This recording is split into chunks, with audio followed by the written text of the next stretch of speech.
લગભગ આ બધા જિંદગીમાં ખાનદાનમાં પહેલી વાર ચૂંટણીમાં ઉભા છે ભાઈ, એવું છે ને? આ તમારા છોકરા છે, આપણા છોકરા છે, આ આપણી જેવા છે, આપણા માંથી આવે છે. આ રૂપિયાવાળા નથી, માથા ભારે નથી, બે નંબરિયા નથી.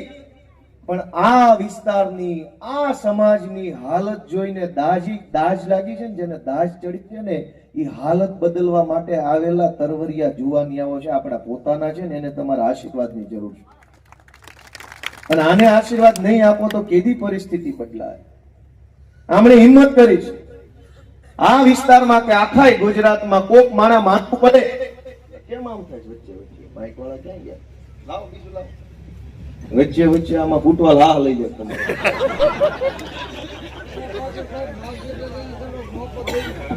હેલો, હા હાલો. આ બધા યુવાનોએ ચૂંટણીમાં ફોર્મ ભર્યું, પહેલી વાર ફોર્મ ભર્યું. ભાજપ કોંગ્રેસ નો હાલે ને તો ગ્રામ પંચાયત નો સભ્ય નો બનવા દે. અને આજે જો આમ આદમી પાર્ટી નો હોય તો ગોપાલભાઈ ઇટાલિયા પોતાના ગામના સરપંચ હજુ આવતા 30 વર્ષ નો બનીએ કે લાઈન જ એટલી મોટી છે. આ તો અરવિંદ કેજરીવાલ નું ભલું કરે ભગવાન, એને 100 વર્ષ ના કરે ને પાર્ટી 500 વર્ષ ની થાય કે અમારી જેવાનો વારો આવ્યો. હીરા ગણતા ગણતા ધારાસભ્ય થાય.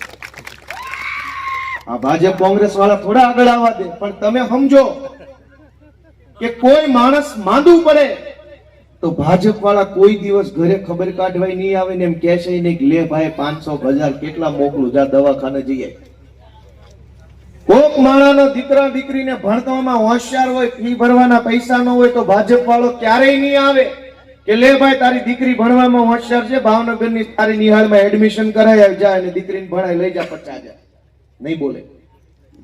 કોક માણસને દુકાન બનાવવામાં, મકાન બનાવવામાં કઈક પૈસાની જરૂર હશે, ભાજપ વાળો નહીં આવે. પણ ચૂંટણીમાં જેવું ફોર્મ ભરો તરત 25 ભાજપ વાળા આવે. બોલ કેટલા આપું? તરત ઓફર આવે. જેવો માણા, જેવી ગરજ એવડા પૈસા ઓફર કરે છે. કેમ ભાઈ? એટલા જ બધા પૈસા તમારામાં આવી ગયા, જાઓ ગરીબ માણસોને જેમ મંડો આપવા વગર ચૂંટણી ટાઈમે. આ બધાને દબાવવા ધમકાવવાની કોશિશ કરીએ છીએ. ચૂંટણીમાં ઉભા રહ્યો તો આપણા સમાજના આગેવાનના ફોન આવે, બટા તે બહુ ન કરવાની કરી, તારા ન કરાય. કેમ? તમારે જ ગામને ઊંટિયા ચડાવવું છે. અમે આગળ આવી તમને વાંધો છે? હું નવો રાજકારણમાં આવ્યો તો અમારા સમાજના આગેવાન, બટા છોકરા તું ભૂલ કરે છે. ભૂલ તો અમે 30 વર્ષ કરતા, હવે સુધારવાની શરૂઆત કરી ત્યાં તમને વાંધો પડ્યો. આપણા છોકરા આગળ આવે તો ભાજપ કોંગ્રેસને બિલકુલ ગમતું નથી. હું આજે નાના પરિવારનો માણસ, હું આગળ આવ્યો. તમે મને એમ કહો કે હું આગળ આવ્યો, હું ધારાસભ્ય બન્યો, આમ આદમી પાર્ટીમાં આવ્યો, એનાથી નાના માણસનું સારું થયું ખરાબ થયું મને કહો. હોય એવું કહો બધા. નાનો માણસ આગળ આવે તો નાના માણસોનું ભલું કરે, અને ગુંડો આગળ આવે તો ગુંડાનું ભલું કરે, રૂપિયા વાળો આગળ આવે તો રૂપિયા વાળાનું ભલું કરે. અને આપણે કોઈ પણ નેતાને મત હું કામ આપીએ છીએ? દાખલા તરીકે કોઈ નેતાને મત આપો, બહુ સમજવા જેવી વાત છે કે કોઈ નેતાને તમે મત આપો તો મત એટલે આપો છો કે જા ભાઈ મેં તને મત આપ્યો, તું સરકારમાં જાજે અને સરકારને કહેજે કે અમારા ગામમાં એક શાળા બનાવે જેથી આપણા સમાજના બધા દીકરા દીકરીઓ અહીં ભણી અને કલેક્ટર મામલતદાર બને. આ હાટું જ મત આપવાનો હોય ને. 4-5 જણાએ આ પાડે એનો ખૂબ ખૂબ આભાર. આપણે મત આ હાટું જ આપવાનો હોય ને કે લે ભાઈ મેં તને મત આપ્યો, તું જા સરકારમાં, તારી સરકારને કે અમારા ગામમાં નિશાળ બનાવે જેથી કરીને આપણી નાતના બધા છોકરાને એમાં ભણાવી ભણી ગણી છોકરા આગળ વધે. આ હાટું જ મત હોય. આ શું થયું? મત આપણે આપ્યો, એ સરકારમાં ગયા, ત્યાંથી એની પોતાની શાળાની મંજૂરી લઈ હતા, પ્રાઇવેટ શાળા.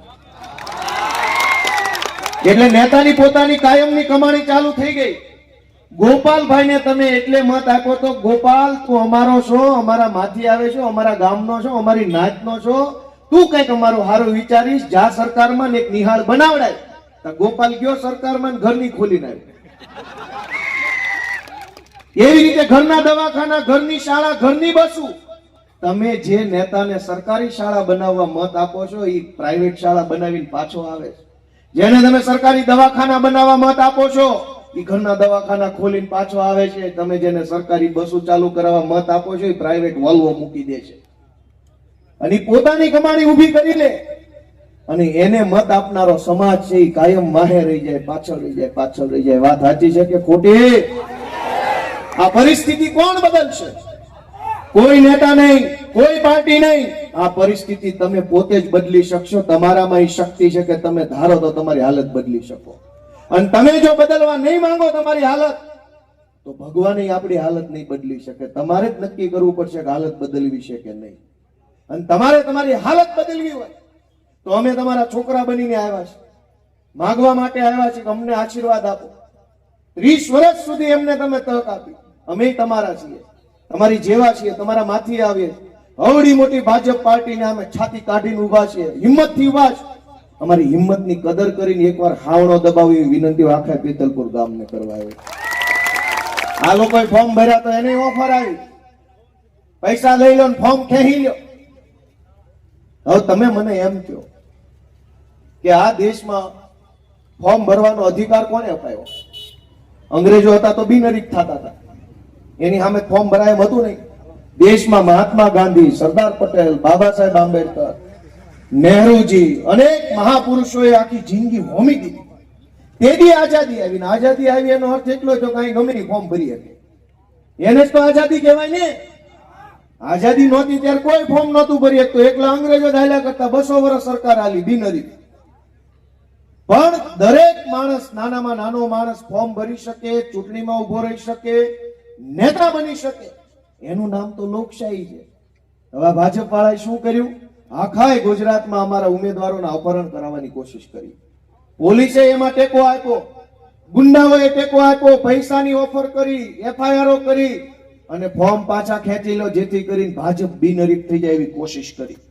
ભાઈ તમે 30 વર્ષથી બહુ વિકાસ કર્યો છે તો લડી લો ને, ચૂંટણી આવી જાવ, મોરે મોરો જીતી જાવ ભલે. ચૂંટણીથી ભાગો છો કેમ? કેમ ચૂંટણી લડવામાં બીક લાગે છે? અમારા આ સામાન્ય પરિવારના જુવાનિયા જિંદગીમાં પહેલી વાર ફોર્મ ભરે ત્યાં ફાટી પડો છો. 30 વર્ષથી વિકાસ કરો છો તો લડી લો ચૂંટણી. અમારા નસીબમાં નહીં હોય તો અમે હારી જશું, કાંઈ વાંધો નહીં. હારી ગયા તો હારી ગયા, આવતી ચૂંટણીએ ઉભા રહેવું. પણ તમને કેમ બીક લાગે છે ચૂંટણીની? કેમ ફોર્મ પાછા ખેંચાવીને બિનહરીફ જીતવા માંગો છો? લોકોનો મત આપવાનો અધિકાર કેમ છીનવવા માંગો છો? મિત્રો, મારે તમને એટલી વિનંતી કરવી છે કે આ ચૂંટણી છે, આ બધી પાર્ટીના બધા નેતા આવશે. અમે તો પહેલી વખત વાળા, કેમ કે અમારી પાર્ટી નવી છે. આ અમારું એવું નથી કે દર ચૂંટણી આવી જવી. પહેલી વાર આવ્યા છે અને પહેલી વાર આવ્યા તો અમે વાત શું કરી? તમારા મુદ્દાની વાત કરી, શિક્ષણની, આરોગ્યની, બસની, રોડ રસ્તાની, રોજગારની. સ્થળાંતર થઈ થઈને માણસોએ ભાગવું પડે છે. એ પરિસ્થિતિ અમને નથી પહોંચાતી. હું ગામડાનો જીવ છું, હું ધારાસભ્ય છું, પણ મારી ભાષા, બોલચાલ, પહેરવેશ બધું દેશી લાગે. હું કામ? કેમ કે આપણો જીવ ગામડાનો છે.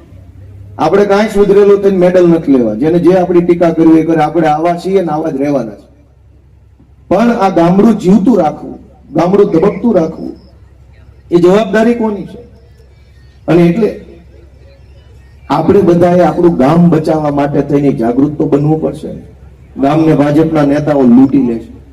રોડ બને એમાં કટકી, ગટર બને એમાં કટકી, બાકડા આવે એમાં કટકી, માટી કાઢવામાં કટકી, રેતીમાં કટકી, પેવર બ્લોકમાં કટકી, અને બધું ખાઈ જાય છે. મને એક સમજાતું કે ભાજપના નેતા રોડ ખાઈ જાય, બ્લોક ખાઈ જાય, ગટર ખાઈ જાય, પુલ ખાઈ જાય, નાળા ખાઈ જાય, બાકડા ખાઈ જાય, સિમેન્ટ બ્લોક ખાઈ જાય, પણ હારા ઓડકાર ખાતા નથી. થોડોક ઓડકાર ખાય તો ક્યાં વાંધો હતો? ગમે એટલું ખાય તો ઓડકાર ખાતા નથી.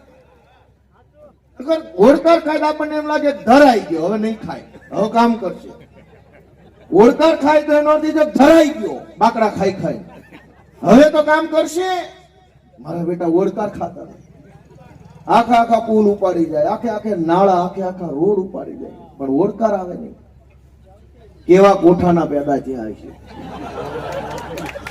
કોક તો મારા હોય.